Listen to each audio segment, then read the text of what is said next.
200కు పైగా ఏనుగుల్ని చంపి దంతాలను దొంగిలించిన ఒక స్మగ్లర్. సత్యమంగళం అడవిలోని ఏనుగులు వాడిని చూస్తేనే హడలిపోతాయంటారు. హత్య చేయబడ్డ తండ్రి కోసం కొడుకు చేసే ప్రార్థన ఏంటో తెలుసా? తండ్రి ఏం ఆశపడ్డాడో అది కొడుకు చేసి తీరాలి. ఒకతను ఉన్నాడు మరి.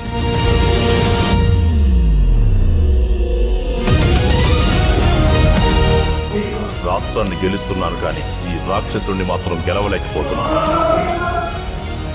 ప్రాణాల్ని కాపాడే సంజీవని పర్వతానికి ఇచ్చిన హనుమంతుడైన నా గురించి తెలుసు కానీ తన ప్రజల కోసం తానే స్వయంగా సంజీవని పర్వతాన్ని తీసుకొచ్చిన రాముడి గురించి మీకు తెలియాలి.